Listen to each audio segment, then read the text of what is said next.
Hit record. Okay. Hello, everybody. Welcome. My name is Nadia. I'm with Stop LAPD Spying. And welcome to our webinar on the War on Youth Fight, which is one of the coalition's many fights.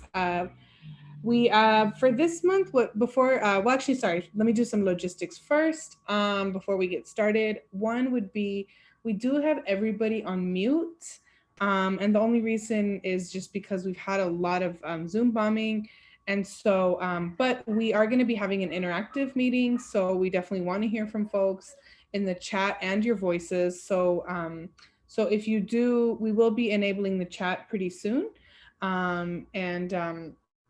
And actually, you know what? You can go ahead and enable the chat comment just because, yeah, during the intro, if folks have questions, they can put it there, and we'll keep an eye. Hopefully, no Zoom bombing happens there, but we'll be on watch. So yeah, so you should be able to type in the chat, and then if you want to unmute and ask something, you can just send us a message or put the raise hand. And maybe once we get to the discussion part, since we're a small enough group, we can even just give everyone the ability to unmute, and go from there. So yeah, I think with logistics, I think that's pretty much it. And again, this is being recorded. Um, so before I share my screen, wanted to just share with folks our thinking behind today's meeting. And at the last meeting, we heard from different groups doing some really amazing work.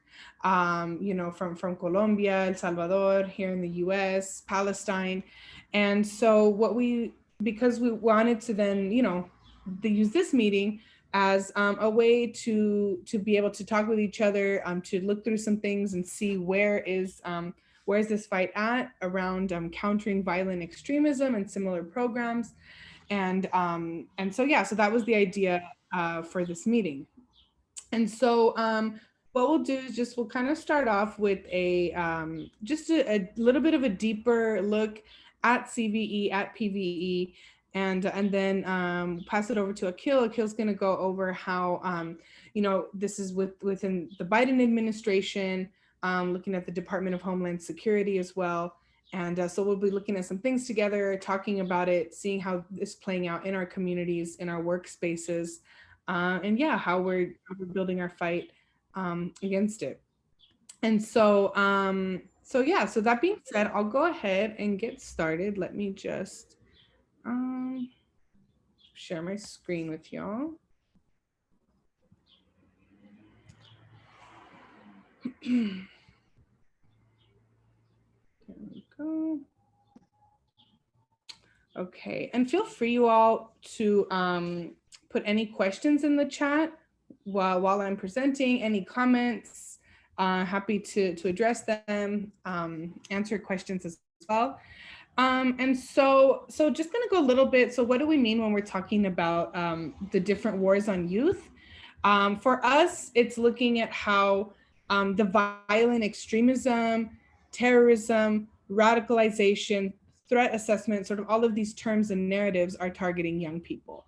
How young people, youth of color, Black youth, brown youth, indigenous, immigrant, Muslim, queer, trans youth are all treated as other, right? And this is something we know, as we say in the coalition, it's not a moment in time, but a continuation of history. And so really then how is this current narrative part of that long legacy, and what has been all of our long legacy also of resisting it.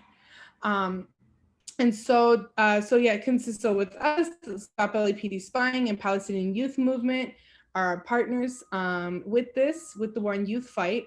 And this is something I think a lot of y'all have seen, maybe you haven't, but this is basically a diagram we call the stalker state. And so when we look at the different wars on youth, it falls within this, on how the state, the government, and private companies, right, basically stalk and trace and track and monitor youth, and of course their families as well. And so each of these circles represents different parts of how the state stalks and criminalizes people. One, of course, is the public sector, which includes schools, the police, social media, hospitals, Department of Mental Health, the Department of Health, et cetera, et cetera. Then we have the Department of Justice or Injustice as well, the Department of Homeland Security. In the middle, of course, since we're in LA, we look at the LAPD architecture of surveillance. What are the different tactics, racial profiling, how information is collected and stored. And that is then connected to right here, the fusion centers, which are these centers. There's almost 80 throughout the country, and basically different agencies, as they collect information on people, it gets channeled into these fusion centers. And then from there, various agencies have then access to folks' information.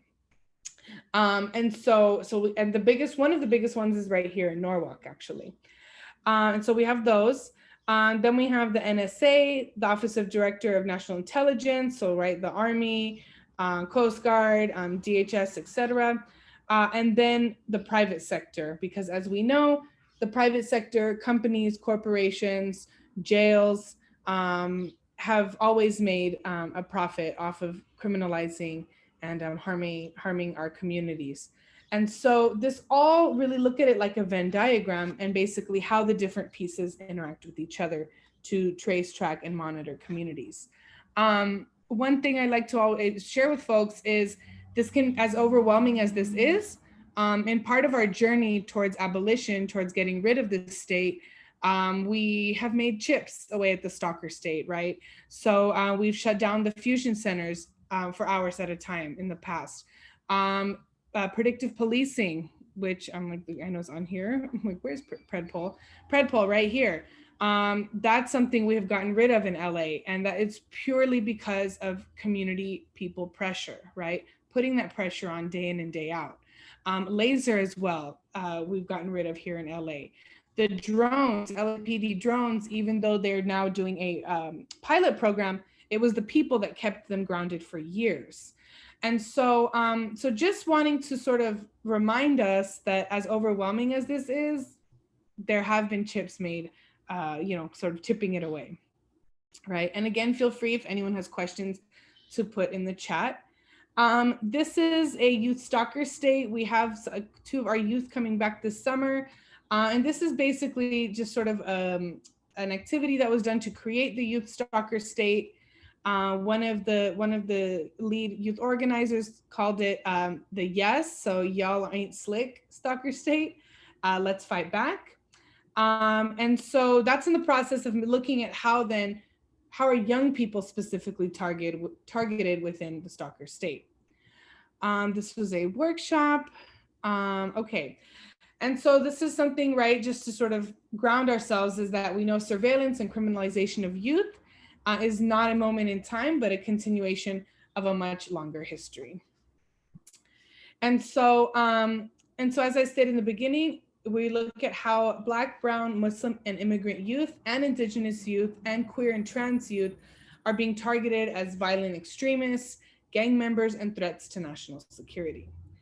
I won't go too much into this, but this is basically a history of policing and surveillance, right? And so, which we do have some surveillance 101 webinars that go deeper into some of these.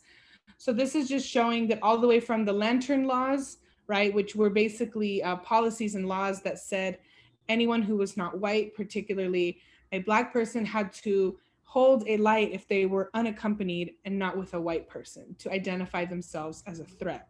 Right? So going back several centuries to that, all the way fast forwarding to predictive policing, countering violent extremism, et cetera. And I'm actually going to skip this. This is our architecture of surveillance, right? So this is the LAPD's local, how we have broken down the way LAPD traces and tracks and monitors folks as well. And then these are different, basically equipment. I'm just going to skip through some of these. And so as we get to understanding countering violent extremism, it's important to look at the SAR program, which is the Suspicious Activity Reporting Program. And basically what that did was it legitimized behavioral surveillance. Behavioral surveillance is nothing new, right? We know from colonization, when these lands were colonized and native youth were taken from their families and monitored, right, through their behavior, through their language, what they were speaking. And so we know behavioral surveillance is nothing new. But SAR, the Suspicious Activity Reporting Program, really solidified and I guess legitimized, in the eyes of the state, behavioral surveillance. And so this nationwide initiative, LAPD has their local order as well. And there's different behaviors that are considered suspicious under this, from using a camera in public, asking a business their hours of operation, writing down notes, taking photographs, right? So all of these things are considered potential indicators, right, that somebody is suspicious, that somebody is thinking about doing something suspicious. And that's the definition here, right? Is observed behaviors reasonably indicative, which basically says it's not even a reasonable suspicion, which in itself is problematic, but now it's an indication. So me seeing somebody take a photograph, I could then report it and say, oh, you know what? They're probably thinking about committing a terrorist activity, right? And so this is then how, which again, that's nothing new, but SAR is what solidifies that. And so then it's within this context, and again, feel free, put any questions in the chat. I know I might be going a little bit fast. But it's within this context that we see countering violent extremism, which is within the Department of Homeland Security, right? And basically what it says is that people are on they call it a freeway or a pathway to radicalization. Which for those of us who call ourselves radical, that's a good thing, right? But of course, in the eyes of the state, that is a threat, that is dangerous. And so what they say is as sort of we see the state going more and more into, community policing, right? We're seeing things like CVE unravel more and more, because the idea with this is, well, okay, you know what? We as the state, we don't need to get the law enforcement as involved. We can get community members to intervene and report on each other. And so what CVE does is it gives grants to community organizations, nonprofits, and basically says, we need you to be our eyes and ears and get people off of this pathway of radicalization. And so right here's listed some of the things, such as being opposed to your US foreign policy, going to the mosque, being too much into your culture. These are indicators under the Department of Homeland Security that somebody is becoming radicalized and could become a violent extremist, right? And so, what a lot of us are seeing is that this era of community policing is particularly dangerous because it's done under this facade that, okay, well, policing won't be as bad because we're connecting with the community, right? And so CVE also helped lay the groundwork for this, for this quote unquote community policing. And LA is one of 3 cities that adopted it in 2011. And I'll just wrap up in about 1 or 2 minutes. But this one, Black identity extremism is no longer considered a designation. However, we know as sort of the state renames and rebrands things, any Black movements for autonomy, against police brutality, are seen as also potential indicators of violent extremism, right? And again, even though it's not a designation anymore, we know that it's still being put into practice. And then also part of that is preventing violent extremism, right? And what preventing violent extremism is it's within the FBI. And it's a set of guidelines of what the FBI considers to be quote unquote suspicious, right? So questioning authority. And this is now for K through 12. This is for, again, targeting young people specifically. And they've said that they're calling on teachers, other students, counselors, other school staff to look out for these, quote unquote suspicious behaviors, such as questioning authority, not doing well in school, expressing anger, frustration in your schoolwork, being in poverty, being a migrant, being too much into your culture, feeling isolated. So really a lot of things that are core to what it means to being a young person. Um, so in England, there's a program called Prevent, and Prevent has already made people who work with youth as mandated reporters. So by law, then you have to report.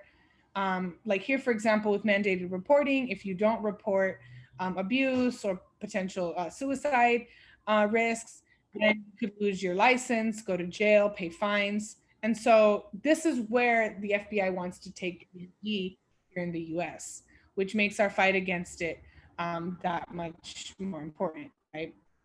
And so, and then we also have the connection to the gang narrative, and seeing how the last few decades, the gang member narrative has been one of the key labels in targeting Black and Brown youth. And so this is now transitioning into the violent extremism label. And so both are sort of coming together. And this isn't anything new. We started seeing laws in the late 80s and in the 90s that was connecting, gang member to terrorism, right? And so this is basically continuing that legacy. This is a program which we've actually filed some Public Records Act requests to find more out about. This is LAPD's local version of anti-violent extremism policies, and it's called PATH, which is providing alternatives to hinder extremism. And this is what's especially messed up is it's bringing together the mental health unit, the gang unit, and START, which is the School Threat Assessment and Response Team.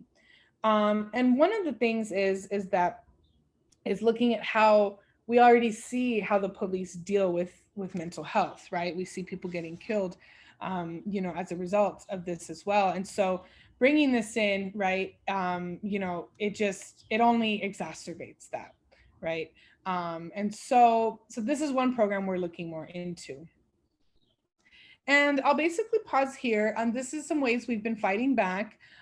We've been doing different workshops, organizing with teachers and students and youth and parents and families, filing Public Records Act requests. So at the coalition, when we file PRAs, Public Records Act requests, we like them to be driven by us, by the community, because a lot of times there's this idea that a Public Records Act has to be filed by a lawyer.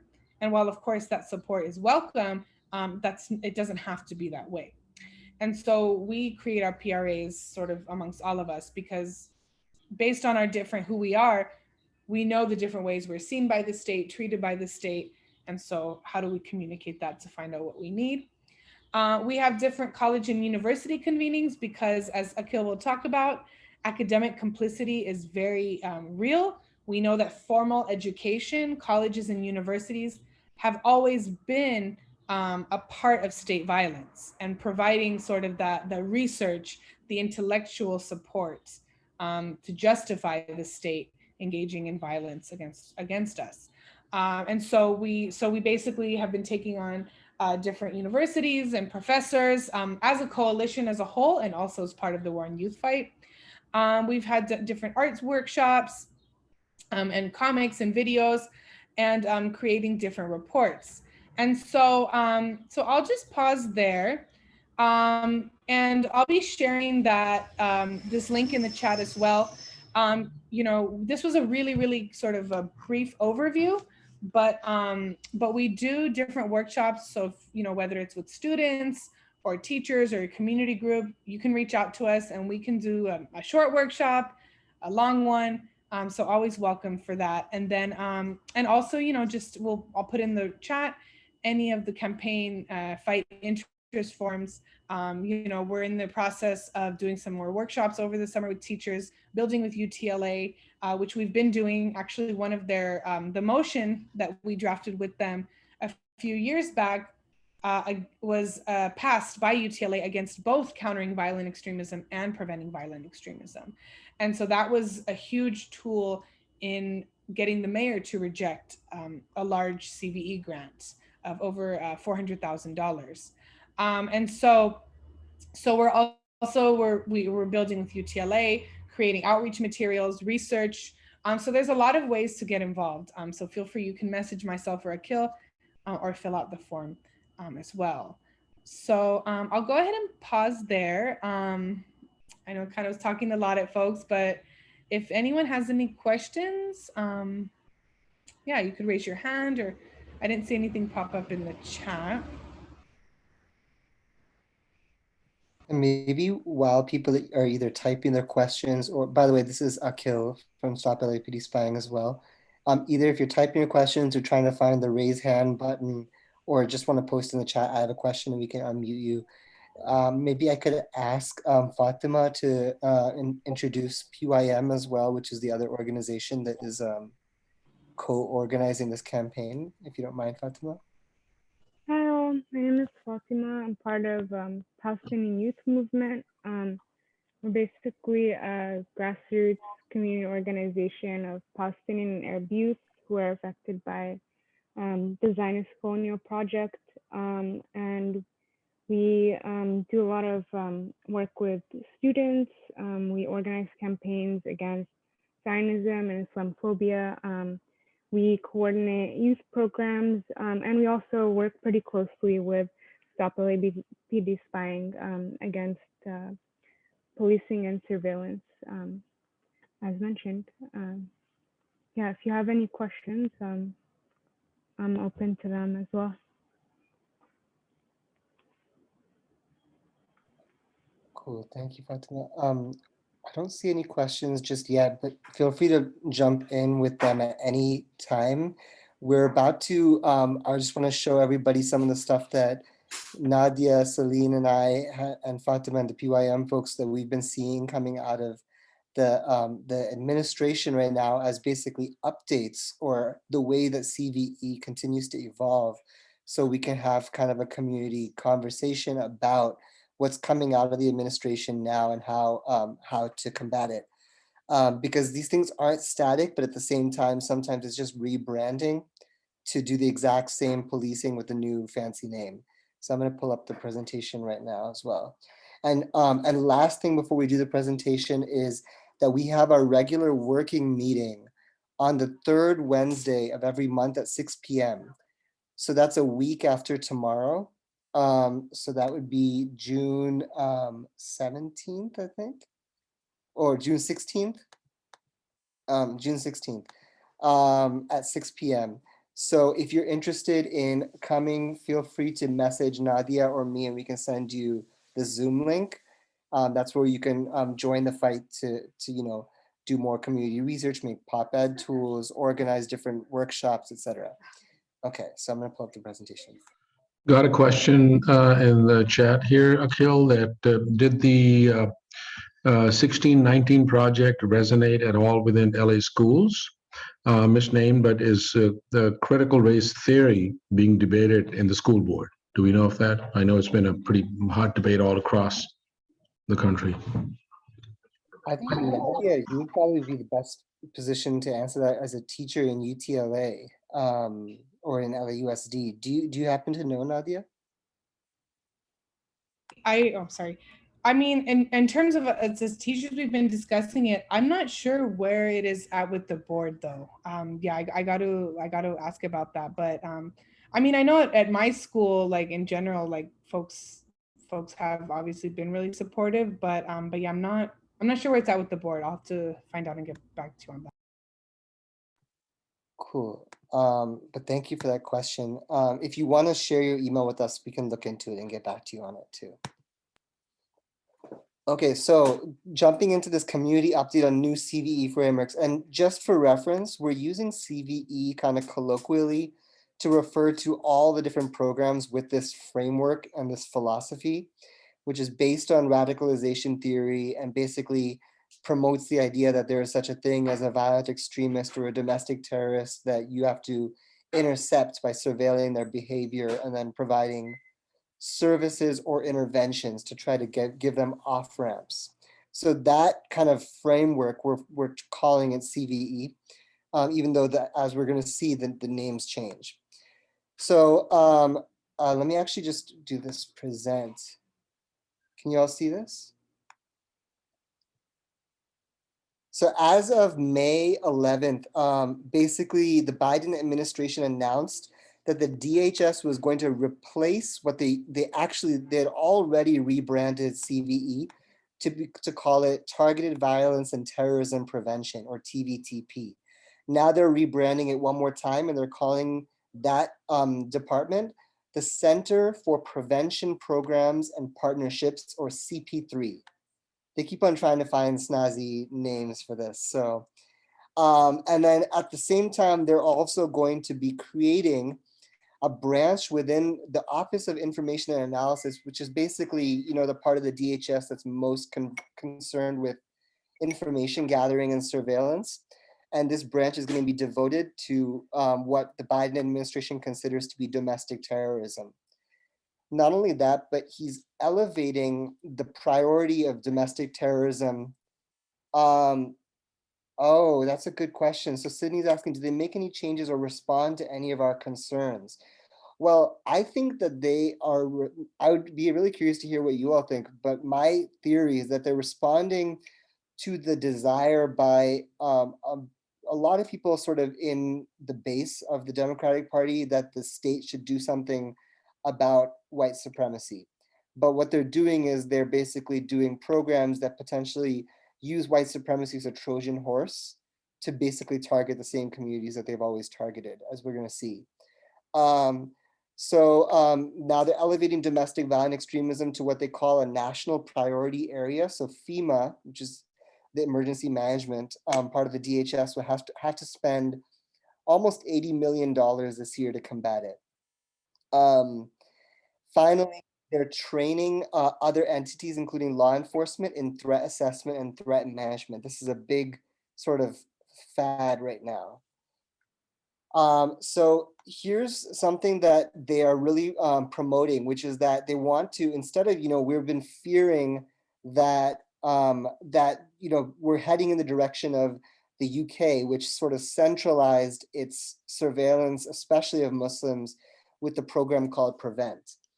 But it seems like what's happening right now in the US is a decentralizing of CVE with all these different local prevention frameworks that the DHS is trying to create and cultivate in all these different places. And basically, they have, this is a graphic that the DHS itself included. So I'm wondering how people, like, what they notice or find interesting about it. There's going to be a lot of really interesting graphics in this because I managed to attend a DHS conference last week and take a bunch of screenshots. So I'm going to show you some of those, but this one's also from their own website. Also, we have a comment. Yes, those entities do oversee the fusion centers. Absolutely, yeah. Military and private contractors. Absolutely, yeah. Well said. So if you notice that basically it's criminalization both pre, during, and post crime, or so-called crime. You know, there's surveillance of communities that they consider to be suspicious. There's the actual enforcement, or what they call disruption. And then there is the influence of this ideology of extremism or terrorism in parole and probation and corrections as well. So there's kind of three different ways that manifests in each community. So I thought maybe we could have some volunteers read this out loud. I can start with just this is an excerpt from their own paragraph. So if you're down to read out loud, just post in the chat and we can unmute you. I'll just start by saying that, let's say the first one. Local prevention frameworks connect all segments of local society through public awareness that ensures all elements of society are informed of the threat and understand the radicalization to violence process. This includes the ability to recognize the risk factors for this process and awareness of how to enhance the protective factors that serve as the earliest prevention against this process. And I was just wondering if I could have a volunteer read the community engagement one. Feel free to raise your hand and Hamid can unmute you. Or people can also unmute themselves as well. Okay, great.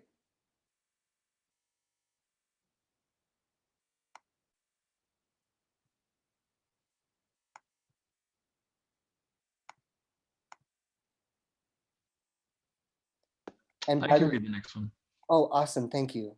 Yeah. Community engagement that convenes the broadest set of local stakeholders to build and sustain trusted partnerships and effective communication. This enables localities to put awareness training into action by ensuring bystanders know about locally available resources and how to get help for individuals who may be radicalizing to violence. Thank you so much, Joseph. Could we have a volunteer for the next one?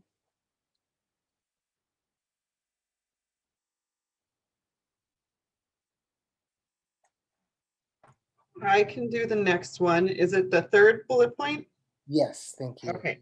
So threat assessment and management that establishes and ensures access to multidisciplinary teams that can intervene with an individual radicalizing to violence at the earliest moment.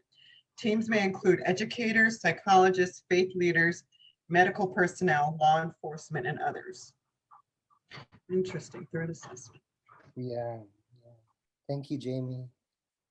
And if we have another last volunteer for the support services? Support services that develop local programs, for example, service activities, career centers, after school groups, mentoring, counseling, and others that address risk factors while also providing services that support threat management.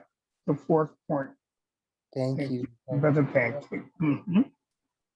So this is the information that they made publicly available when they debuted this office, CP3, which they did in just about a month ago on May 11th. So this is what they're trying to promote in all these different local communities around the country. And then finally, I just wanted to, this is kind of a separate point of what the Biden administration is working on. And this is something that they're calling the Countering Extremism Working Group, which is actually as a part of the Department of Defense. They're convening groups to purge the military of who they consider to be extremists. And this is, really as a response to the attack on January 6th. And it's just really interesting to see who they chose. And just through the grapevine, we've also heard that some of the people who they listed here didn't even know they were put on this list, but others are obviously collaborators through and through with the state. So if people want to take a second to just look and comment, if you want in the chat, what names of organizations or people do you find interesting on this list and why? And, I'll throw out, for example, it was interesting to see Mgage here. Mgage is a supposedly Muslim community organization, but they've been really criticized for basically being a pro-Israel, what they call astroturf group in disguise. In other words, basically a lobby that pretends to be a community organization to feign as if Muslims support these policies.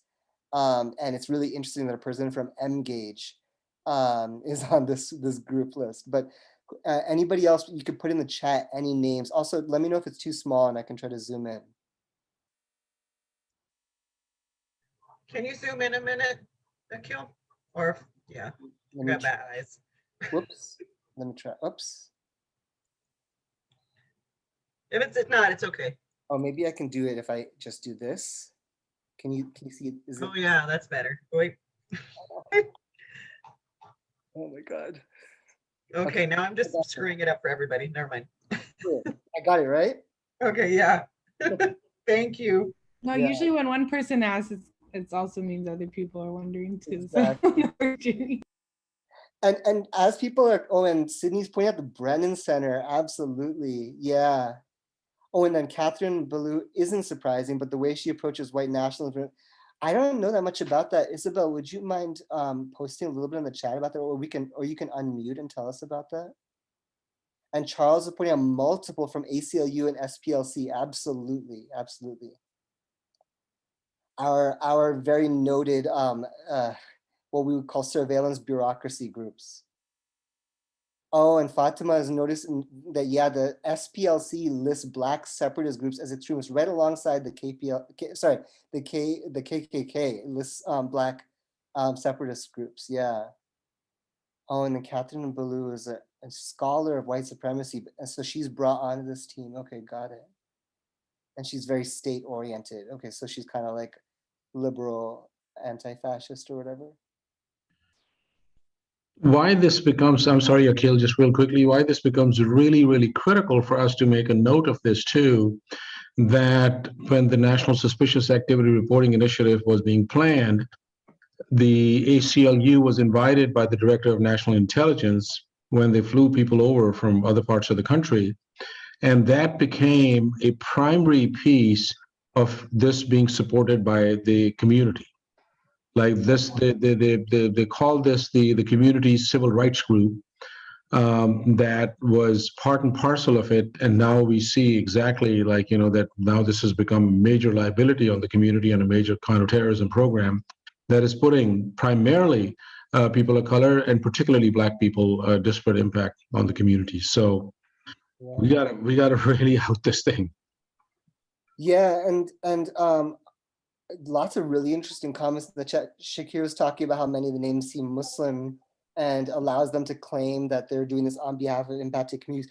One of the interesting things though is as we're calling this out, obviously we don't care how diverse the military is. We're not like whether they want to kick people out of the military or not is not our, as a coalition, our abolitionist fight.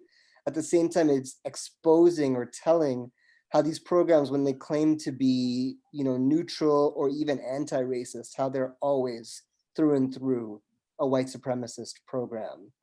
And it also will be interesting to see as they convene this group, basically how that definition of extremism that they're going to work on in the DoD then gets exported outside of that. But this is just one aside, because the rest of the time we're going to talk a little bit more about the CP3, the new office in the DHS. But I just wanted to show you all the other thing Biden's working on. And my personal theory, although I would love to see your analyses in the chat of this, is they're kind of doing this to try to reclaim some legitimacy, because everybody saw that so many current and former military people were part of that mob attack on the 6th. So now they want to try to rehabilitate the military in some way and say, oh, we're not like these white supremacists. But that's my theory. I'm curious what you all think. Okay, so let me go to the next slide and try to hit present again. New language, same communities being targeted. So the new report out of the FBI and the DHS, which just premiered last month, lists a bunch of new ideas of what a violent extremist is. And it's very interesting, the language they've now chosen. Let me know if I got to zoom in one more time. I can also read it out loud. But they have different larger overall categories. One is called racially or ethnically motivated violent extremists. Notice they didn't say white supremacist violent extremists. They wanted to have a category that could, plausibly encompass both white people who are white supremacists or people who are standing up to them, right? Animal rights, environmental violent extremists. And so this also includes people who are protesting against the destruction of natural resources and the environment, as well as people who are protesting against harm or exploitation of animals. Abortion-related violent extremists, and notice again, they span both pro-life or pro-choice beliefs. They're finding extremism on both sides. Anti-government and anti-authority violent extremists, and by the way, DVE here stands for domestic violent extremists, with ideological agendas derived from an anti-government or anti-authority sentiment, including opposition to perceived economic, social, or racial hierarchies, or perceived government overreach, negligence, or illegitimacy. So that perceived is doing a lot of work. It includes categories such as militia violent extremists who take overt steps to violently resist or facilitate the overthrow of the US government in support of their belief that the US government is purposely exceeding its constitutional authority and is trying to establish a totalitarian regime. Oppose many federal and state laws and regulations, and particularly those related to firearms ownership. Anarchist violent extremists who oppose all forms. Yeah, I know, right, Shakir? Also, I saw a comment from Charles. They're doing the same thing with claiming the moral high ground on anti-Asian racism after Atlanta, while continuing to escalate the Cold War on China and reviving the Wuhan lab leak hypothesis. Absolutely. Not to mention addressing it with a carceral hate crime approach. Well said, Charles. Yeah. Also, if you ever post a comment here and want to read it out loud too, you can let me know and we can unmute you, or you can unmute yourself and just jump in. Yeah, feel free to interrupt me as long as you're not a Zoom bomber. Oh, and then Hamid was saying, yes, the claim for Black identity extremists too, that they're perceiving the violence against them. Absolutely. And then finally, so these anarchists, violent extremists who oppose all forms of capitalism, corporate globalization, and governing institutions which are perceived as harmful to society. Sovereign citizen violent extremists who believe they're immune from government authority and laws. And then finally, a kind of a catch-all category, all other domestic terrorism threats. One thing to point out is that the document explicitly mentions something that they call Puerto Rican national violent extremists. And I just want to read out loud the thing that the document, whoops, let me go back. The thing that the document says about them, which I just wrote down here. So that term, Puerto Rican national violent extremists, encompasses the potentially unlawful use or threat of force or violence in furtherance of anti-government or anti-authority violent extremist ideological agendas by those seeking independence for Puerto Rico, by destabilizing the relationship between the US and the government of Puerto Rico, which they view as a proxy for the US, of the US. So very explicitly calling out the anti-colonial Puerto Rican movement here, which I think is very interesting politically at this moment, because I wonder what could be Biden's motivation for that at this point to specifically target them. Although obviously it's a long time target going back, to the colonization of Puerto Rico. But anyway, so that any kind of comments on these new terminologies and these new terms that are coming out of the Biden administration, feel free to unmute or post in the chat things you might have feel or noticed that are the same or different about this versus the CVE that we've been talking about.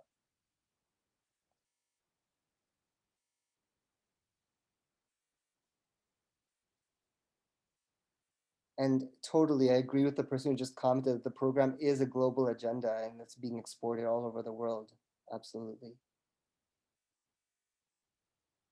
Hamid notes that the Puerto Rican Liberation Front was the first target of COINTELPRO, starting in 1956.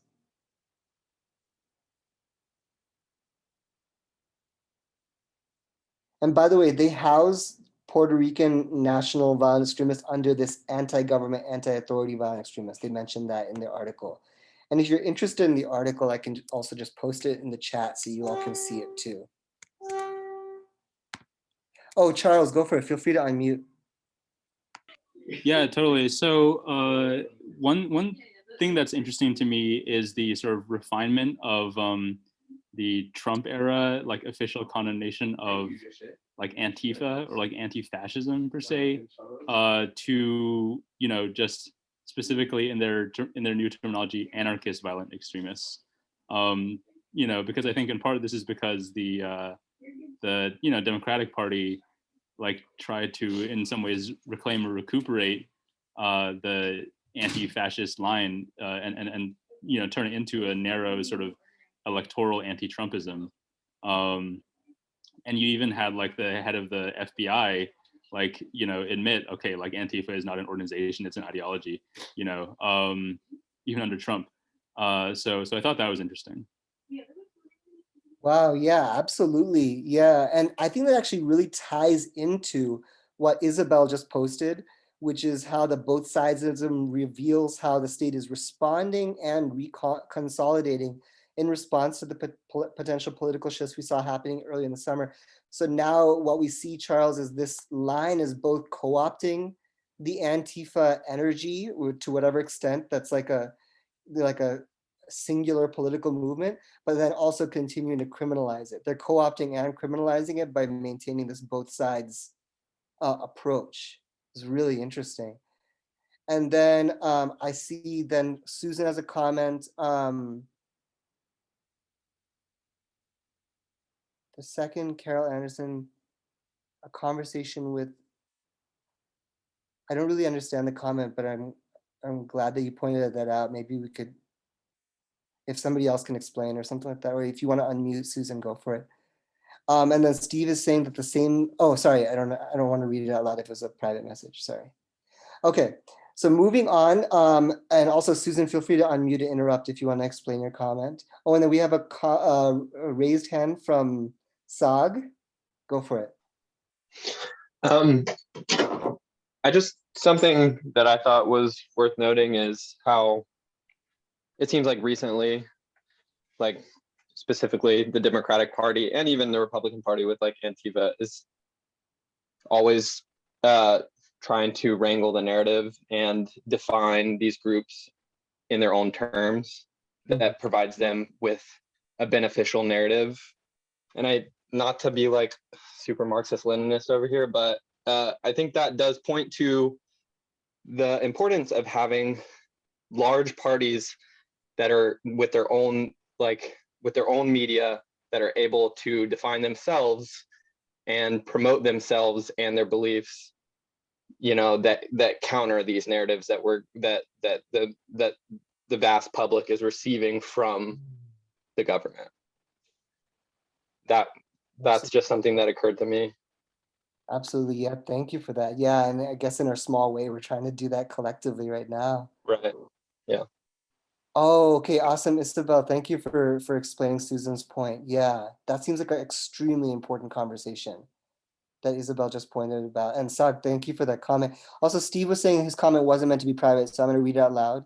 He said, same false victimhood as a justification to establish a false equivalency to impact the same groups who have been targeted in the past. Yeah, and that false equivalency between basically white supremacists and Nazis with the left and with movements for justice. So that under that same framework, you can kind of feign like you're attacking the right and really attack the left. Okay, so we're gonna move on to, since there's such a huge fad right now for threat assessment and threat management, I wanted to share, this is screenshots that I was managed to take. I like kind of intruded on this DHS presentation on Friday. And this is an FBI person from, they call it the BTAC, which I think is the Behavioral Threat Assessment Center or something like that. I can't remember exactly what it stands for. And these are screenshots when he was giving his presentation about setting basically how the FBI is trying to help different municipalities, schools, law enforcement agencies, et cetera, around the country set up what they call threat assessment and threat management teams. So you can see their flow on the top right here. And then how they kind of differentiate threat assessment, threat management. And they kind of claim this academic cred by putting it right here, but it's basically just huge investment in different local surveillance networks, right? And this is what that person from the FBI put out as basically what he called the pathway to targeted violence. So it starts off with what they call perceived grievance, and then kind of goes through these different stages to an attack or whatever. And these are terms that you're going to see all over the place, especially risk factors and indicators. That's really common language in the field of risk assessments and threat assessments. And basically, indicators is like behaviors that they believe show that you're about to do something or that you're planning to do something. Whereas risk factors are like aspects of you that in general mean you're predisposed to it. But it's all bullshit. And then there's all these other things right here. And then push factors and pull factors are like what makes you more likely to do that action that they don't want you to do, and what makes you less likely. So they want to basically play with these different things and give you off ramps in the forms of like, oh, sorry, I think push and pull is slightly different than what I explained. I think pull is like negative things that like pull you towards doing that action, and push is like positive things, something like that. But anyway, this is the FBI person's chart, and it shows basically how they're trying to cultivate these multidisciplinary teams, and then how those teams also get coalesced in these larger structures that involve sharing and collaboration between these different entities. And So you can see here, you have the invasion of policing into social services, mental health. Oh, thank you. Sydney's clarifying. Push sends you in and pull takes you out. Okay, that's a much more concise way of saying it and clear.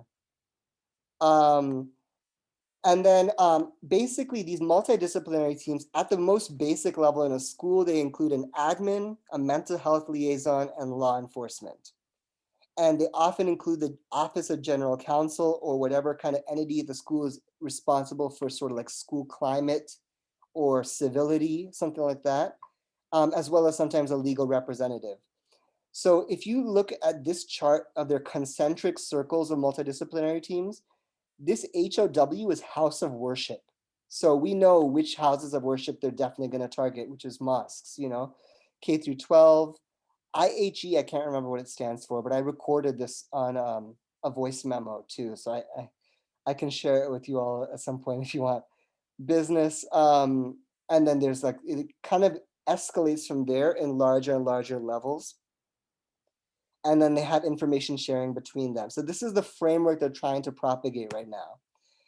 And finally, here's kind of another graph that he showed. And this is law enforcement, mental health professionals, prosecutors, probation and parole, businesses, schools, social services, and house of worship. So the format that he wants, that the FBI wants, is that this group surveils the community and tells this group who are the people of interest. In other words, case referrals. This group then surveils those people and decides who to punish and who to exile, who to cage, etc. Then this group trains this group in the ideology that there's such a thing as extremists, that there's such a thing as, like a pathway to violence, etc., and trains them in which indicators to surveil for. So there's this back and forth between what they call the affiliate team, which is spelled wrong, and the core team. And here are some different places that FBI, sorry, I'm trying to go faster through this, but I'm really talkative.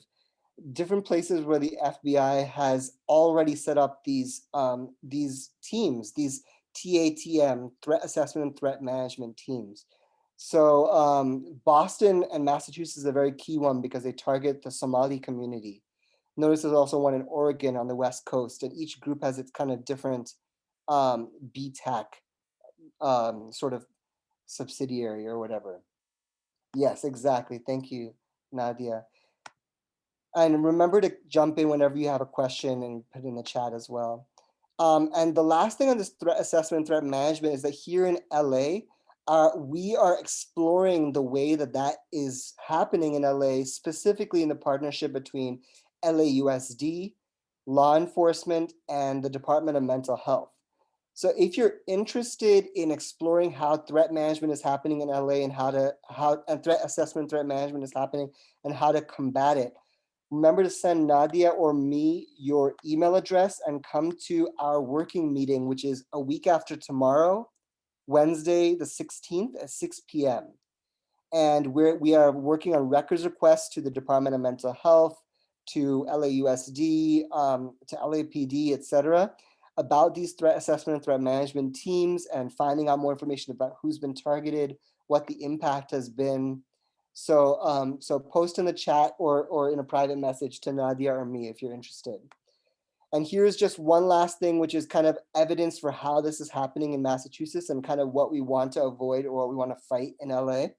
This is the mass-based threat assessment team, which explicitly targets youth. So you notice that they're specifically working with the Adolescent Services Coordination Team.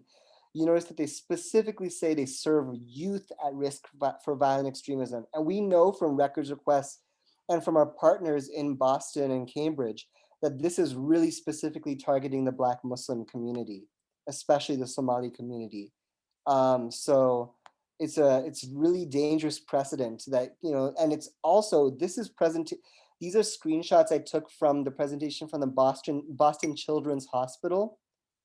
So the Boston Children's Hospital, which should be this, this place of care and services, they received a Homeland Security grant in 2020 called the Targeted Violence and Terrorism Prevention Grant. So this is there.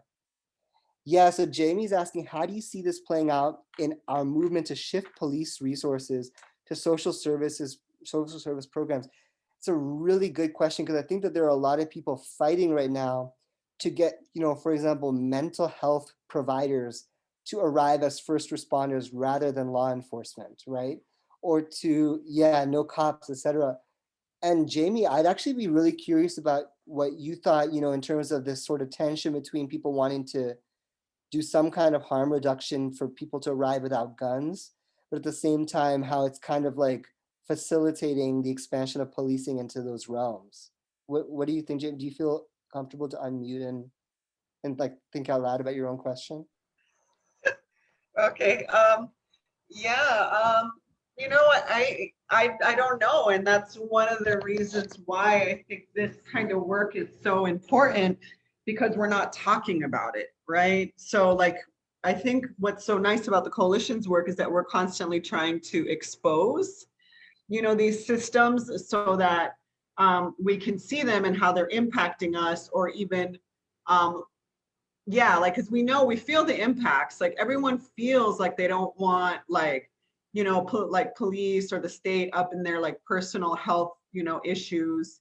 There's a certain sense of like, that's kind of mine. And then like there's always a certain sense that like the therapist, the doctor, even the teachers and all these people, kind of like, we all have the critiques about them. Like, I have tons of critiques about nursing and how they approach, people and mental health conditions. And because it's all kind of like, I don't know, state influenced, right? And liability driven. So for me, I'm just kind of like, it's not just getting cops out of those systems, but really exposing how those systems integrate within the larger stalker state, like we're talking about, but also how they're influenced to see you in the light as as a, because it's all governed by a white, male, able-bodied, cis hetero, person. And that's what health and wellness looks like, right? So everybody in social services sees it through that lens, whether they admit it or not. Like, that's how all the systems are governed. And that's what wellness looks like. So you got like the one end where they're collecting all your information, and now like maybe police don't have to be present, but they're sharing it. And then you got the other end where they're going to criminalize you because you don't fit into that mold, right? You're not white, male, cis, able-bodied, slim, and you're going to immediately get criminalized, your home, whatever. And so I don't know. I think it's more than just taking the cops, like, because there's like movement to take cops out of hospitals, which I think is all like a first step. And I think in conjunction with that, like what you all are talking about and exposing and doing such a great job of doing that, like that has to be part of the dialogue too.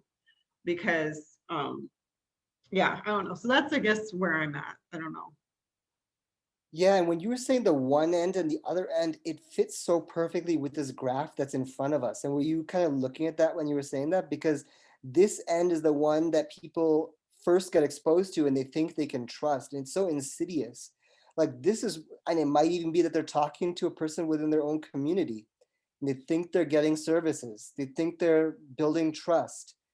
And this circle, this is their own sort of like version, of the stalker state diagram, shares information with the cops, which are focusing on threat mitigation and violence and terrorism through this intersection in the middle. So you don't realize that the person you're talking to is then going to go have a meeting and talk about you and put you on a list right afterwards with somebody from law enforcement.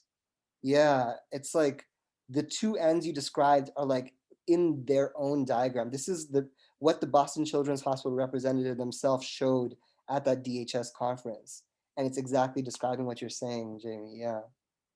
Oh my God, I hate medicine. Oh. And Fatima said in the chat, we're going to have to think about genuine abolitionist alternatives, reminding me of the Black Panthers and People's Free Medical Clinics. Absolutely. I'd be very curious to know what Muslim Justice League and Somali communities in Boston are doing right now about this. I know that Celine has been in communication with them, but So Nadia, you want to do a little discussion about this section before we move on to the next one? Yeah, actually, I think, sorry, I think I mixed up the questions. I thought I had put it, but I think the other question I had was around how we see a threat assessment kind of playing out in our communities. Sorry, give me one sec. Let me just get it so I can copy Maybe and I'll paste show it the in slide the about chat. it. Maybe I'll just show the threat assessment slide so people can remember what it means and stuff. Yeah. Yeah. So yeah, basically the question was, let me see, how did I word it as well?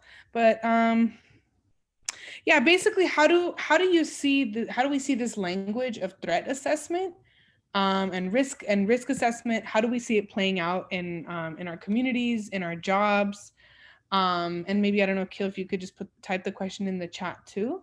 But yeah, and I have it on one of the slides in there if you want to get the wording. But yeah, so basically wanted to see what y'all think about that.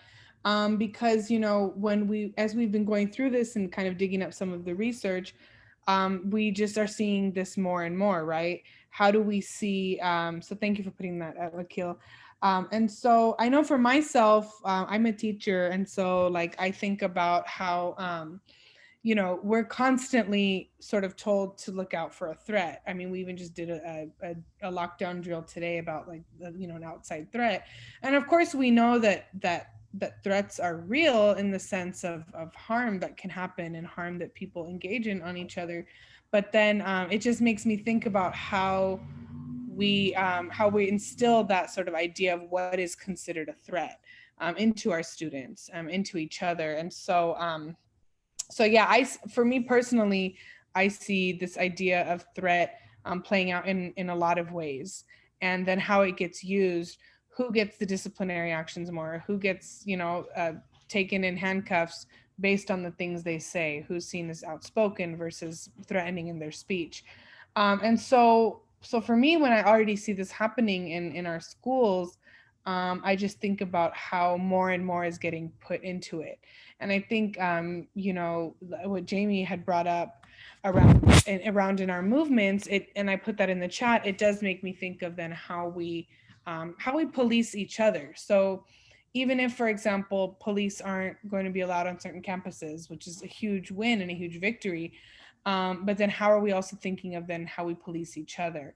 And so that's what I'm thinking a lot about, sort of as teachers, how teachers already treat certain students as threats, and how those threats get assessed. So yeah, that was just a question I wanted to put out there to anybody, teacher, not teacher, nurse, whatever field you're in. Where have you seen this language, and how do you see it playing out? Or even on your block, in your neighborhood.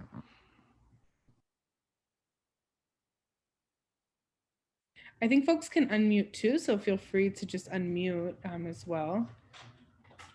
If we have a bunch of people unmute at once, we can create a stack, but yeah, go for it. I see here, Steve put the neoliberal protocol focus folks will love this, follow the steps and come to a conclusion without any humanity.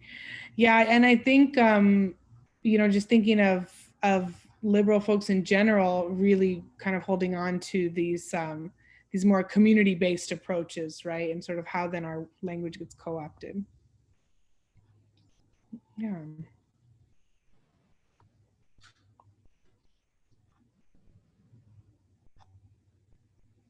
And Akil put it on the screen, kind of the sort of how the state is identifying threat assessment and threat management. But yeah, the question is, how do we see this language playing out in our workplaces, our communities, our schools?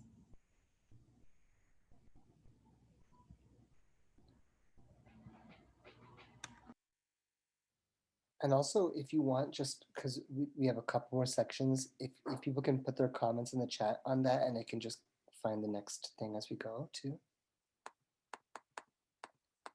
Welcome, Celine. Oh, and as people are putting in comments about this, I wanted to show this kind of horror story I also saw of how basically this process of threat assessment and threat management in schools is being privatized and becoming this kind commodity that companies are creating and you know, and selling. So the other DHS presentation I saw was by this company called USA Software. So these are screenshots of their product as well, which kind of manages this threat assessment and threat management for schools. So maybe as you're thinking about how it's playing out in your schools, communities, and jobs, you can kind of look at the screen and make connections like, oh, does your workplace have something like this? You know, does your school have something like this? So if you notice, this is their dashboard and it includes literally persons of interest and basically aggregates all the information about them, and then you can kind of like view it in different ways. Oh, Charles, I just Googled and I found it and then I registered on Eventbrite. And luckily they didn't like, I think Celine registered too. Luckily they didn't like check if we were anybody important or anything. But yeah, just registered on Eventbrite. So yeah, you could just Google it and they're called digital forums. So it's called DHS Digital Forums. And I think there's like the next one is in the fall and then there's one in early winter or in like January, something like that. So this one was all about, literally it was about public health. It was about health and well-being. They called it DHS Forum on Health and Well-being. So I think there's one coming up on youth and tech too. So that might be, so we have a comment from Sydney that says, I'm honestly really scared by the privatization because it makes it's harder to get those records since FOIA doesn't necessarily apply to them. Absolutely. I'm not sure how everyone else is dealing with those anxieties. And then Adam says the obsession with data aggregation is horrifying, made even worse by the end that it serves. Absolutely. And this is one of the worst ends of like trying to stalk youth that you find suspicious. Yeah. So this is again from this person's presentation, and look that he even says persons of interest, event details, complete case documentation and management. And here's where basically they create this graph of the pathway to violence by having people do reports on this youth every once in a while, labeling where in the process of their pathway to violence that person thinks that youth is. And they write a little report, and then the person can graph it and then kind of see over time where the youth is in their supposed pathway to violence. And like all these different people, from the mental health person to the cop to the administrator, can submit a report into this sort of online system, which again is a private product that this person has created and is selling. So here's the screenshot of their, I mean, this is like a fake one. Notice I have Jack Bauer here, but it's like, and notice they only chose white people. That was really interesting. But this is their person of interest list, or like how it would appear to an administrator. Exactly, Steve. Yeah, that's a really good point. It is really similar to Palantir, and they even say at one point that one of the things is about making sure that data isn't in silos, which is literally what Palantir was also created for. And here are some people that they said already use their software. So I don't really know yet to what extent LA schools use, or any schools in SoCal use it. I do know that we have our own threat assessment and response team here, but they might have their own, you know, whatever you call it, in-house system or something. Or they could just use the LAPD system. I don't really know. We're trying to figure that out. But here's some of the users they already say. Oh, and here's the question. Sorry, Nadia. I must have put it in the wrong place or something. No, it might have been me. No worries, Akil. It's all good. But yeah, if anybody has any kind of like ideas on this question now that you've seen another example of it.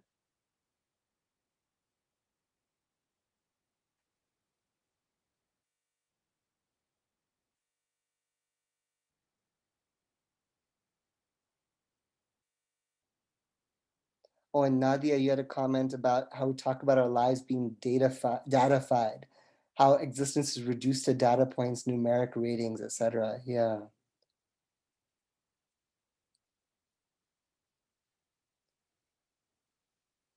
Cool. So we can move on then. And here, I hope Jamie's still here. Yes, because we're going to talk about the public health stuff a lot more.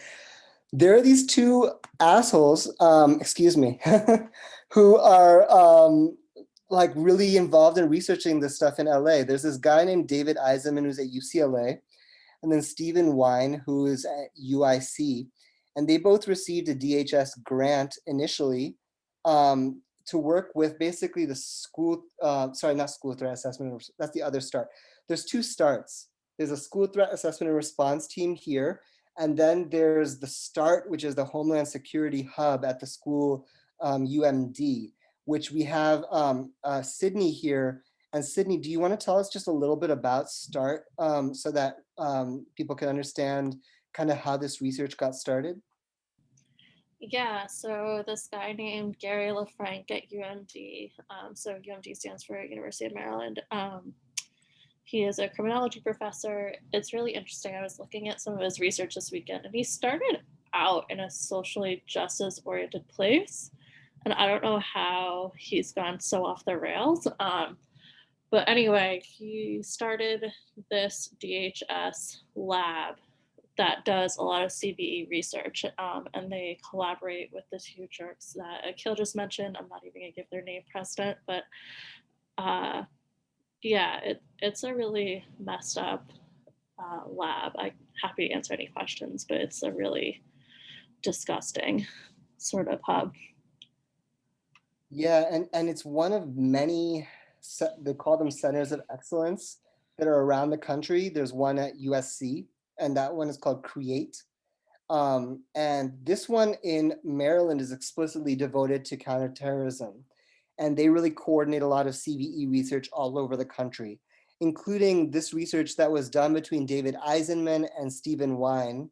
I don't know if I'm pronouncing their names right, but they were first tasked with evaluating CVE in LA and then making recommendations for how to implement it with a public health framework.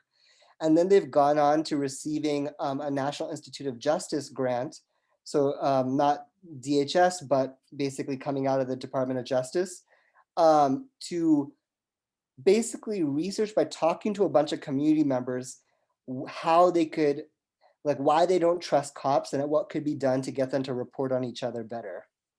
It's literally like that's what they're researching. And Stephen Wine is particularly important too because he has worked very closely with the Department of Mental Health, and I think was very key in implementing PATH as well. And he's also interested specifically in extremism and mental health when it comes to refugees. So there's the three of them, and then Eisenman also, and the two of them are also researched specifically. Also, I have some of their research focuses here too. Like including drawing connections between gang policing and CVE. And specifically that also targeted Black Muslims who they saw as at this intersection between either going into the gang narrative or becoming violent extremists, so specifically targeting Black Muslims and Muslim refugees as well. And then finally, they have researched a lot about how mental health providers can better be sort of deputized for this type of surveillance. So I had chosen a couple articles, but I might just share them in the chat, and we might save time for like a fuller discussion at the end after I just get through these last few slides. So let me just post these in the chat and you can check them out if you want. There's actually 3 articles, not 2. But these are some of their different things that these researchers have worked on. So hopefully you can click, whoops. Hopefully those links will work in the chat, but let me pull back up the presentation for now. And the last little part of the presentation before we do our discussion is a presentation again from that DHS conference from this group called Cure Violence Global, which implements basically violence prevention programs, other kinds of branding for CVE around the world, funded by the US government through different grants, especially through the State Department. So here are some kind of ways that they think about violence through a public health framework. They treat violence specifically as a contagion, which is really interesting because I do think they keep on trying to adapt the language based on what's in people's consciousness and minds in the moment. So right now that everybody is so aware of COVID, like they try to, sort of launder these programs through under that same framework, right? So they have some ideas of how people can kind of become infected with violence by observing or witnessing trauma. They have different factors that they want to sort of like think about how people would become infected through that transmission, including dosage. They also have sort of like what can be done to stop it, which involves what they call changing the whole norms of the community, because they believe that certain communities are like more accepting of these norms. And that's kind of like stigmatizing a whole community and kind of like casting these stories about them. They also really use this language of credible messengers, which we see specifically, especially with like programs targeting supposed violent extremists in, jails and prisons and in Muslim communities, trying to get people to like speak to them about what they consider to be, the state considers to be the right interpretation of scriptures, etc. And then, yeah, you see these are different slides from them, and they basically have this idea that they're trying to stop the spread. I don't really know exactly what they're thinking, but this is another slide where they do have this disclaimer that not everyone just exposed to violence becomes violent, but it seems like that's the idea they're trying to put forward at the same time. To me personally, it reminds me of Chicago's program where it targeted people that they considered to be both at risk of being shot or shooting. I know Shakir, you know a lot more about that program. Do you happen to know enough to share about that right now, by any chance?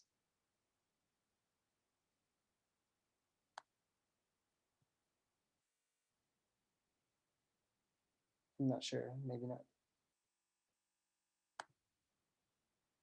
Maybe Shakir's not here, never mind. And then here's sort of some of the mental health or pseudoscientific justifications they have for this. This is how they believe that the brain basically becomes adapted to becoming a violent extremist. Copying what you see, experiencing social pressure from people around you, or having emotion system dysregulation, which involves, it's like the limbic system, which I don't really know anything about. Jamie, do you know anything about any of these terms here, by any chance? Are you talking about, oh, okay, so I'm sorry, my washing machine was really loud. So can you just say the last sentence? I was just saying, this is their graph, this Cure Violence Global that tries to export violent extremism programs around the world on like State Department dime. And they try to do it through a public health framework. And they have this sort of idea about how violence is a contagion and how you can kind of like contract it through transmission by, these brain processes of the cortical copying mechanisms, dopamine and pain center, limbic. I mean, I don't really know that much, but it does seem it's kind of seems to be like appropriating scientific language to justify their narrative. But I'm wondering what you think, Jamie. Yeah, I mean, that's like what normally kind of happens, right? To explain kind of certain behaviors and why people act a certain way. I mean, we've seen this back all the way into the times when, actual slavery was going on, chattel slavery, where, scientists or medical professionals came in and pathologized the idea of a slave running away for freedom as being something that was pathological.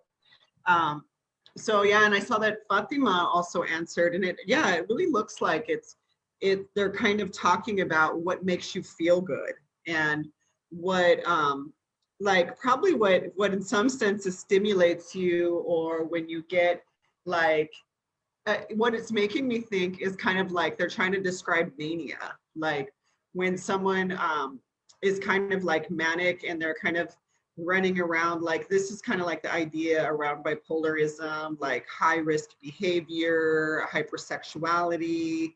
And so this kind of like, I don't know, I'm not really positive what they're exactly trying to say in it, but I think that you're about right, you know what I mean, in the sense of them trying to make it more scientific to look at why people are responding to certain kinds of ideas or concepts in a certain way. Yeah, and then I see like Fatima said a lot too. So I don't know if they want to speak as well. Yeah, Fatima, if you want to go, and then I know Charles raised his hand afterwards. So if you do, you have any? Would you like to unmute by any chance, Fatima? Oh yeah, I think Jamie said it all in a much better way, but I think yeah, they're trying to use this correlation of emotion centers and parts of the brain to just like explain away and pathologize how people might respond to traumas of like, you know, what they say is like perceived violence, etc. Like as we saw in the threat assessment center, and it's like, yeah, as Hamid said, the science of eugenics manifests in many ways. It's like it's based on partial truths, but it's like the way that they use it to explain this is twisted. Yeah. Right, right. Yeah, and Charles, if you thank you, Fatima. Yeah, go for it, Charles. If you want. Yeah, so I guess just to build on what Jamie and Fatima and others have said, you know, in the chat, the whole phenomenon of sort of medicalizing and pathologizing, you know, what are, you know, sort of collective social and political acts of resistance. You know, it obviously has a super long history. But I just wanted to boost specifically this article that a friend and comrade of mine wrote, you know, I think 3 years ago at this point. You know, the title is Medicalizing Society, and it's about how specifically, you know, the practice of psychiatry under US racial capitalism, you know, really took off in sort of its modern form starting in the early 20th century, like with like tens of millions in funding from like the Rockefeller Foundation, in order specifically to, you know, advance this this narrative that you know, the sort of tide of resistance to capitalist exploitation and to racial oppression that you had during that period was, you know, fundamentally rooted in you know, individual psychological pathology, and that it was something that could be treated at an individual level and you know, essentially siloed away as a medical problem. And this was like, you know, sort of a critique that I think was revived later by the anti-psychiatry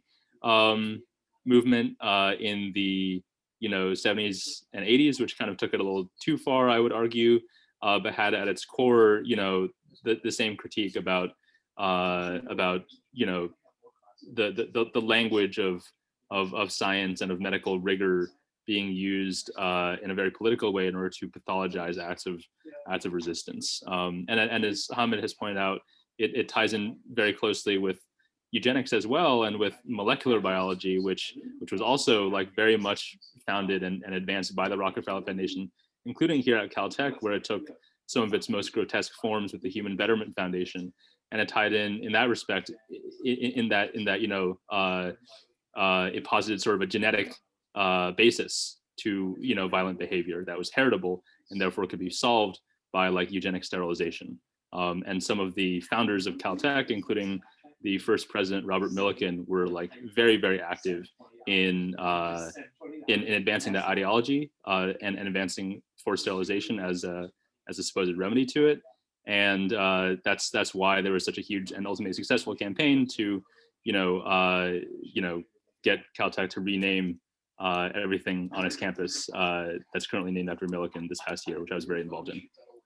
Wow, that's a really important struggle, and thank you for educating us about that. Yeah, and I think that the thing that really jumped out to me, what you said, is you tied it to resistance, and Fatima is elaborating that in the chat with class struggle or other marginalization, relegated to an individualized problem of mental health or solely about chemical imbalance. I mean, it's like, what is this list that they have here leaving out as the huge infinite number of reasons why somebody might act the way they do? and like how are they viewing it as a deficiency or some kind of like human failing that then must be corrected, versus, you know, like understanding the context, which is that a person might be, you know, like who knows why that person is acting the way they are, and in certain cases it absolutely could be, you know, justified violence of resistance, you know. um so yeah, it's like this is such a like a reductive and I don't know, stigmatizing approach. Absolutely. um yeah, exactly, Nadia. Yeah. And so this is what the person summarized as basically the key parts of the health approach as applied to countering violent extremism, preventing violent extremism. And it kind of like tries to like focus on the people that they consider to be most important. There's this whole idea in reform of going after, like making it more refined, more specific on who they're targeting. Then using data so that it's, you know, it's data driven, focusing on interrupting behavioral violence and changing norms, which really ties into sort of the changing norms, ties into like social cohesion and stuff like that that other groups are fighting. And then whole of society approach is basically code for, you know, it's not just the police doing the policing. So here are some sort of questions that Nadia and I brainstormed for sort of a larger, just general discussion about everything, because there was so much that we kind of went through. And yeah, thank you so much for Fatima and for Charles for sharing those other resources in the chat too. And also I missed this comment earlier, but it's so well said and important. And it's just that all POC are suffering oppressive, who are suffering oppressive apartheid have PTSD, and that's from Susan. Yeah. So here are the questions, and maybe we can either go one by one or I can read them all. Or Nadia, do you want to, you can decide how we should organize the discussion. Yeah, I was thinking, because I know we want to also discuss the next section too. I thought like if you know, folks can maybe answer any of these questions, you know, whether it's verbally or in the chat. And basically the questions are just any general themes and connections that you see that you want to share. And then also how can we fight this language of threats in our schools, in our communities. And then also, you know, now we see this sort of this multidisciplinary teams, this co-opting of the idea of working groups that we use right in our movements.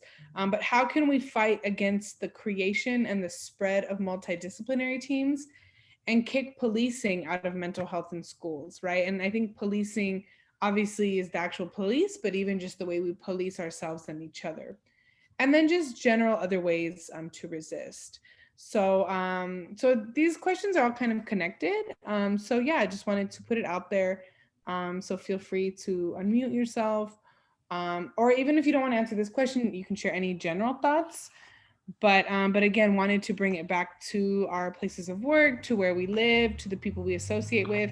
How do we fight against this language of threats?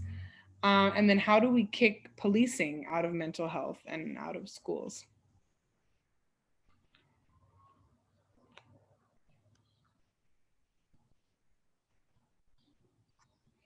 And again, feel free to unmute, put in the chat. I have a question. I don't know that it fits into any of these things. My name is Joseph. I'm from the Eastern Coachella Valley. And the Eastern Coachella Valley is a rural area. And it's quickly gentrifying.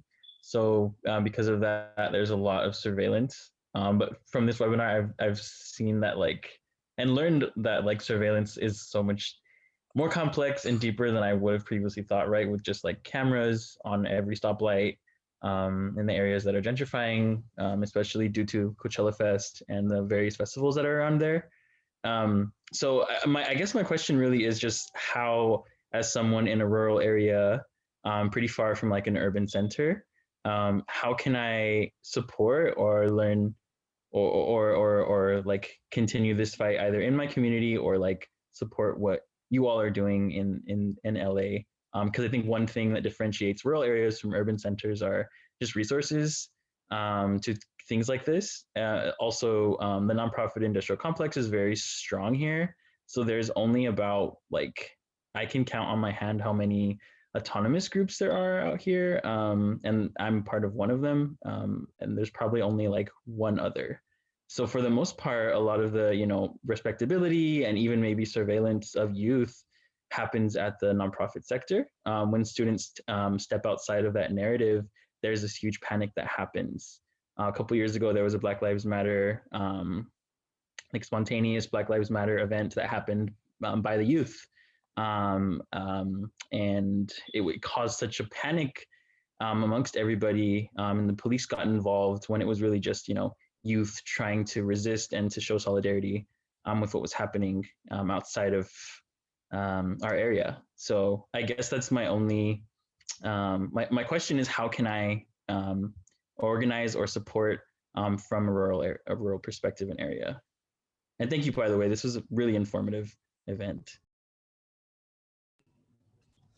Yeah, thank you, Joseph. I think, and please feel free, anybody feel free to jump in. I think that the question you pose is a larger question too. But I think, yeah, first of all, thank you for sharing. I really appreciate you sharing and like representing where you're at and everything. I mean, for me, I think a couple, like one thing that sort of immediately comes to mind is, I guess the upside of us doing all this online organizing is we've, for those of us who maybe weren't as good at it before, we've definitely gotten better. Some people have been doing it. So definitely keeping in touch. And if you'd like, Joseph, to give your email, you're welcome to keep in touch with us.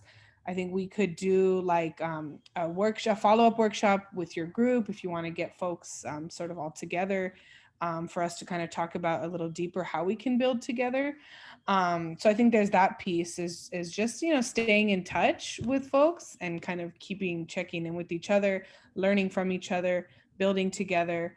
And then of course, whatever physical presence can happen is great too. And I'm also thinking of the other thing too is I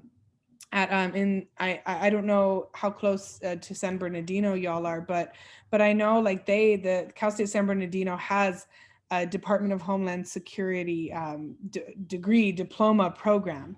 So so a lot of these things are very present, sort of not in the urban centers.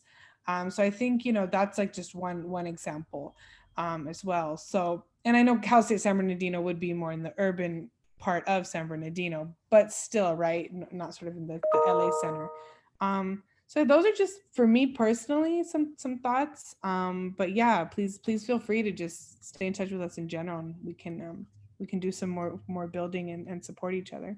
But again, I think that's a great question in general. So I don't know if anybody else has some thoughts around that. Does anybody have any experience fighting policing in rural areas?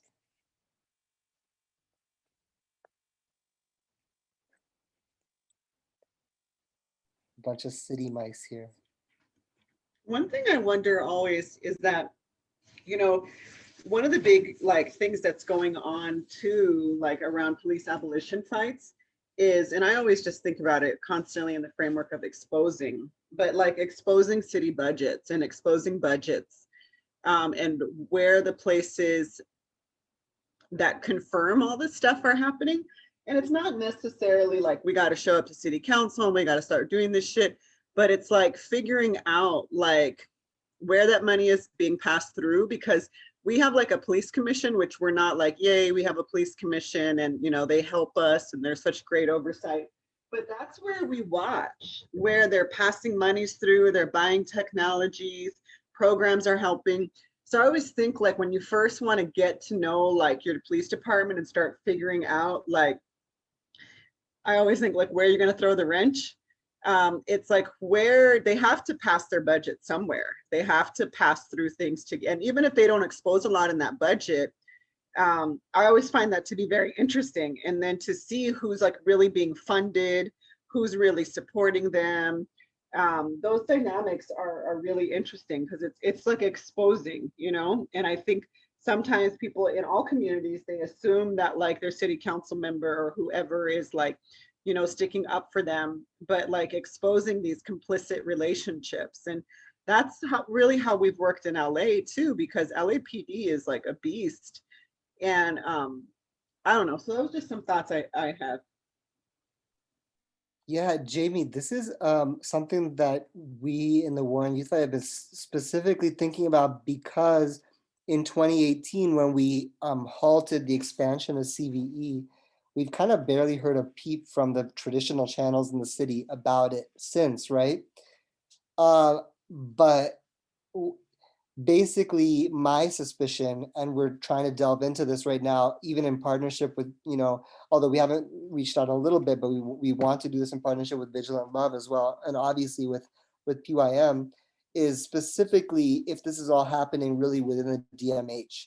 Because when within the Department of Mental Health, because basically when they made the recommendations, Stephen Wine and David Eisenman suggested, and this is specifically in their language that they wrote, that in the LA context, it would be better to have this happen through the Department of Mental Health rather than have its own separate program. And they specifically also mentioned the school threat assessment and response team. So I'm wondering what the equivalent of the police commission is for the DMH, and how we are gonna find more information about that specifically from there. But the other question is basically if they have like halted the language that uses extremism on a more public level, but then on a private level, it still informs the way they do threat assessments. And we know that LAPD has a threat management unit and a mental evaluation unit. So those are some initial thoughts, Jamie. But yeah, it's true. Like, how do we find out about this if they're not really talking about it at City Council or at the Police Commission every week? And does that mean they're not doing it, or does that mean it's more under the surface? These are like questions that we're trying to figure out. Yeah. And then also we have, oh, you're talking about, oh, so you were responding to Joseph, Nadia, okay. And also I posted the questions that Nadia had read out loud earlier in the chat, so I can't copy and paste them, but let me see if I can paste it one more time in the chat for everyone. Here we go. Oh, Jamie, that would be amazing. Yeah. So Susan asks, can you make a challenge to a specific budget issue and demand it be redirected to a more progressive program instead of law enforcement? Yeah, that's a question, because I feel like what we're fighting against is what happens after that happens. Because after that happens and the money goes into services instead of law enforcement, what we're trying to fight for is that it be real services and not just policing in the guise of services. But that's a good question. Yeah.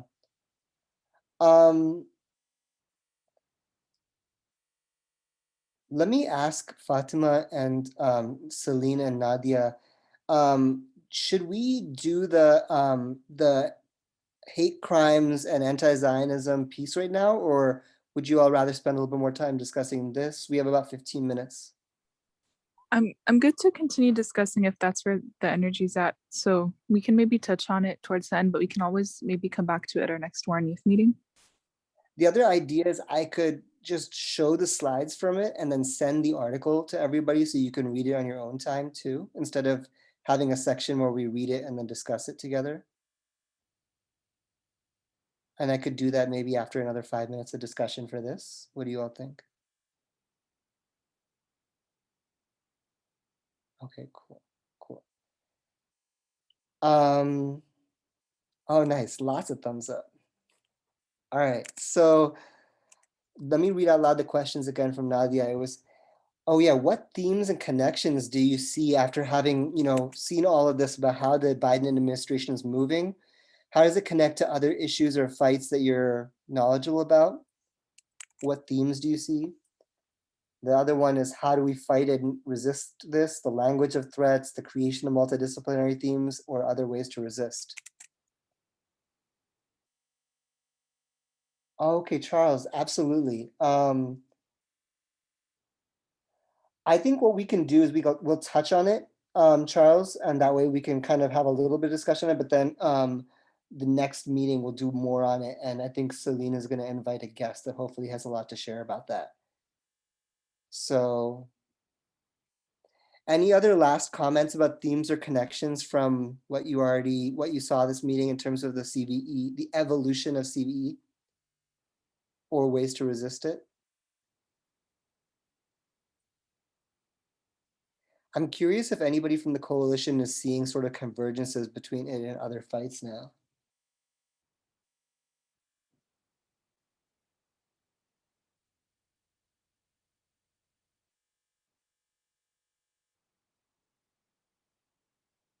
Oh, awesome, Charles. That'd be really great. Yes, because we have to, that'll be part of what we are actually bringing up today. Yeah.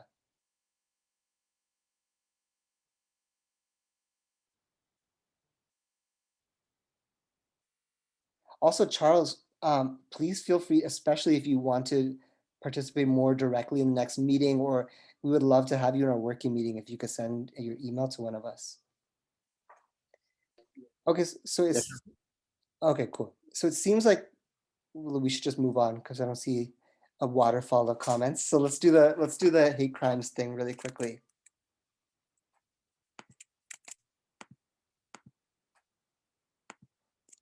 So this is just a brief thing that we wanted to touch on because right now there's this really important political moment that's happening. And first, maybe if we could have just, maybe Celine or Fatima, if you would, if one of you would be down to just share kind of like what has been going on in Palestine and the bombardment by Israel, but also the resistance of Palestinians and the kind of unprecedented unity, and then also how we can kind of tie that into what's happening here right now. If one of you is down to give a little bit of the context of that. Yeah, I can start, Fatima, if you want to add. I mean, it's basically what Akil's saying around like this call for the unity intifada, or this popular uprising where, as we're seeing these mass expulsions take place in neighborhoods like Sheikh Jarrah and Silwan, it's and seeing all of Palestine rise up, and also, Palestinians in refugee camps and in countries surrounding Palestine, you know, be out in the streets every day protesting. I think there's been this moment recently where I think people are understanding now more than ever, and I'm talking like broadly, what exactly the demands of the Palestinian movement are in terms of right of return, and what we've been saying around the fact that this is ongoing settler colonialism and ongoing displacement, and that we're calling it like there's this ongoing Nakba, or this settler colonization and displacement of Palestinians, and also the ongoing resistance. So we've been mobilizing really for the past month, I guess, or so, like really consistently, and we're the Palestinian Youth Movement is one of the organizations. We're really leading like the building of the youth movement across North America, and and organizing these mass mobilizations, and building up these campaigns focused on not just Palestine, but also connecting Palestine to broader issues, and like connecting Zionism to militarization and policing more broadly. And, of course, we're also keeping track of how the DHS is kind of monitoring and responding to this, and the shifts that they're making in their language to try to criminalize Palestinians and anti-Zionist organizing more. Now that there's so much, now that there's an unprecedented amount of support. So that's why we wanted to have this conversation here, and maybe we can focus our next War on Youth meeting to like have this conversation more like extensively. But that's just a really brief setup. I hope that was okay, Akil. Yeah, thank you, Celine. And Fatima, if you would like to add anything, feel free. Yeah, I think Celine gave a very good overview. I think more than ever, people are like starting to see how like in all parts of Palestine, like from Gaza to the West Bank to like parts of Palestine that are called the 48, or historic Palestine, which is so-called Israel proper, like that settler colonialism is from the Jordan River to the Mediterranean Sea. And I think that, yeah, in response to this like mobilization and uprising that is becoming more widespread, there's more of an effort to surveil. And like one of those organizations, for example, is the Anti-Defamation League. We're seeing them categorized like as hate crimes, like anything related to Palestine, and it's being taken as legitimate. There's been like statements by universities, like kind of citing them, or schools in their anti-Semitism statements, and trying to say that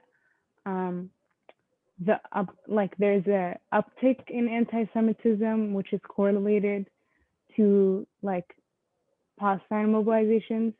There's a really good like article that is debunking, like showing how they like make these false statistics, and I'll send that in the chat.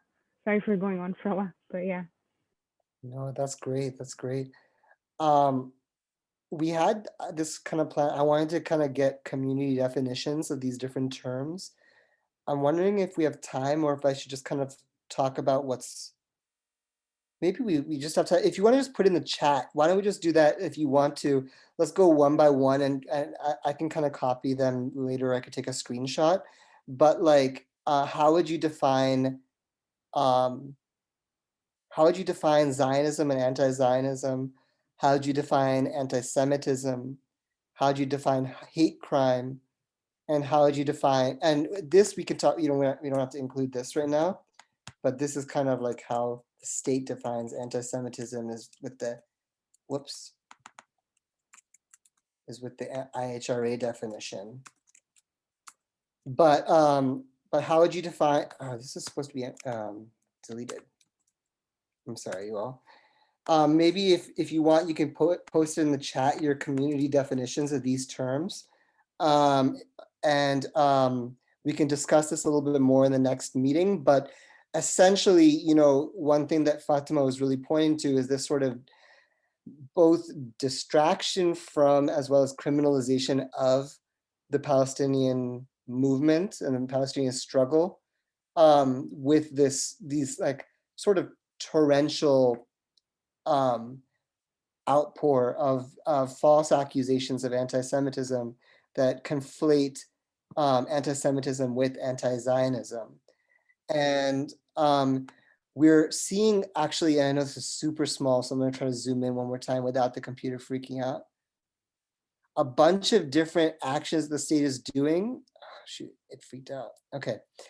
So on a federal level, the Republican Jewish Coalition and the Zionist Organization of America have introduced basically this bill called the Preventing Anti-Semitic Hate Crimes Act, which will cause the DOJ to prioritize accusations of anti-Semitism and increase punishments, and like basically lift a maximum sentence for repeat convictions of hate crimes. On a California state level, and Charles, this ties into what you were talking about earlier, because previous to this moment, we had kind of another political moment where there was a huge national conversation around like basically white supremacist violence against and anti-Asian violence. And then this sort of support for hate crime legislation. And here in California, a whole slate of hate crime bills was introduced by the California Jewish Legislative Caucus and supported by Zionist lobbies, as well as this bill in the wake of the Palestinian resistance. It's called HR 48, which is literally, and I just have to post the text of this bill in the chat for you all because it's so outrageous. But let me find it really quickly and then post it to you all. Give me 1 second.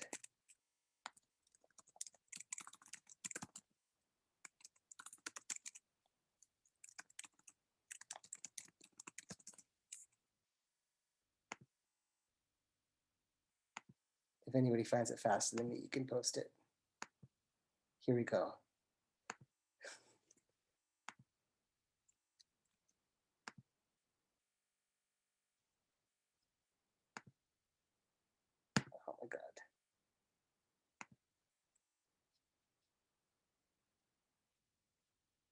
Okay, here we go.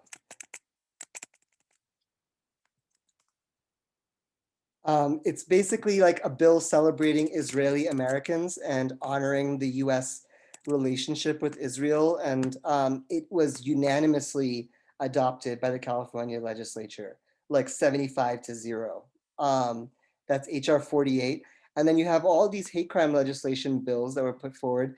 And then, so that there's the federal level, there's the state level, and then there's the OC level, where in Aliso Viejo, there was this resolution that was also standing with Israel.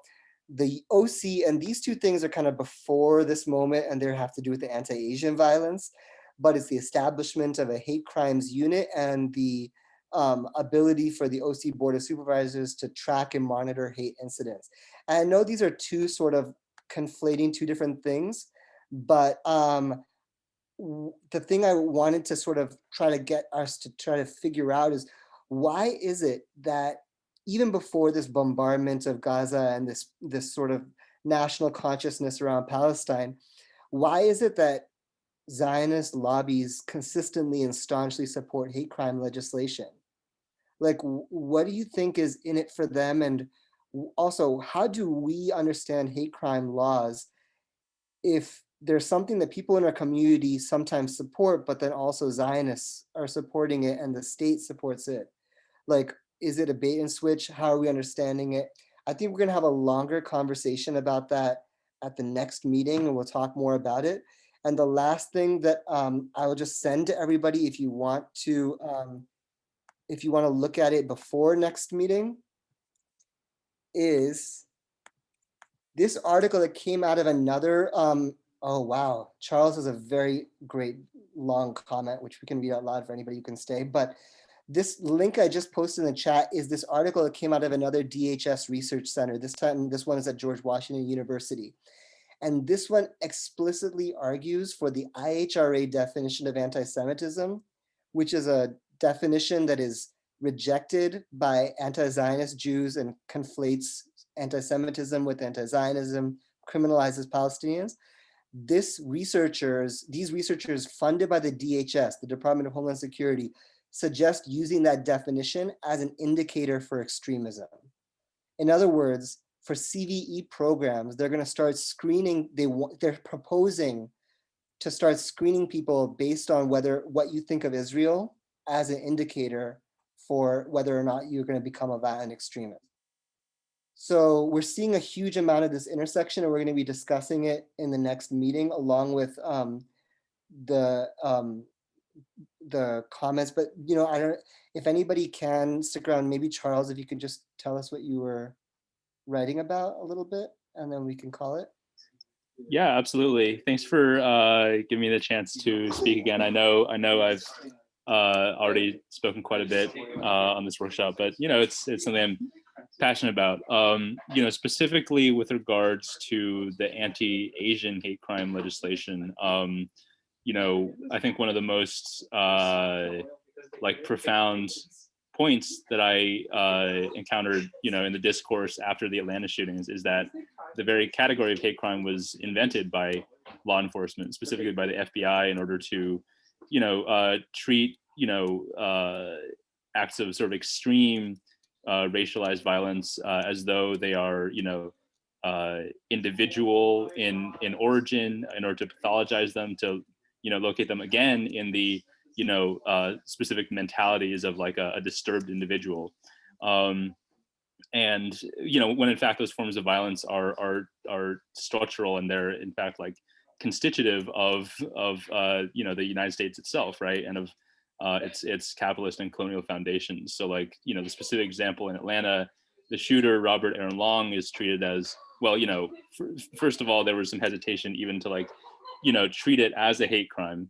But now that he is getting that hate crime sentencing enhancement, that conveniently diverts attention from the fact that the anti-Asian misogyny which motivated him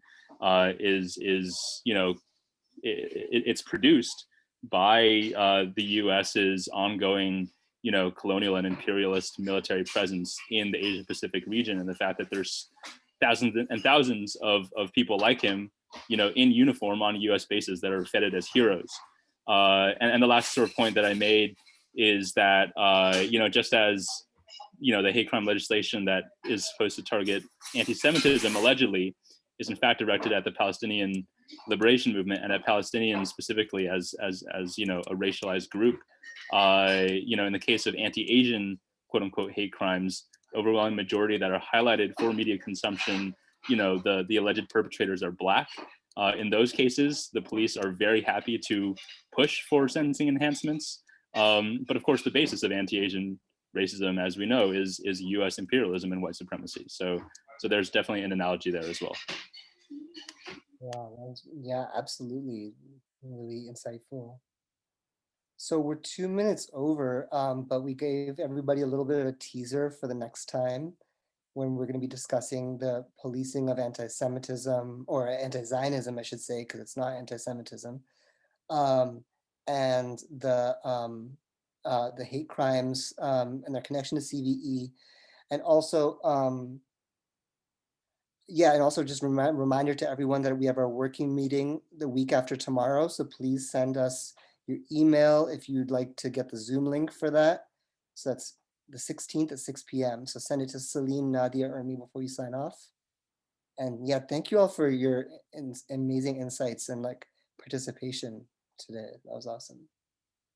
A quick announcement. So our next meeting is going to be next Tuesday, which is a general coalition meeting on Tuesday, June 15th at 6 o'clock. And that's when we look at the broader political landscape as to what's going on. So if folks have any ideas, any suggestions, please feel free to email it to us. And if you want to be a part of planning something, I'm posting the email address right here. So please feel free to email any thoughts, any ideas, and if folks can do it by the end of day tomorrow or midday Thursday with some ideas, and if they want to be a part of planning, that'd be super. Thank you so much. Thanks, Akhil. Thanks, Nadia. Yes, thank you. Yeah, and the email address, the Stop LAPD Spying email address is in there for the general meeting. And I just also put my email, Akhil's and Celine. So feel free to also reach out to us for the War and Youth Fight. But yeah, I think we're good. I'm really excited for the next conversation as well. And yeah, so wishing everyone a great night, and we'll see you all next Tuesday. Stay safe, everyone. Take care. Bye. Yes, bye. Thank you.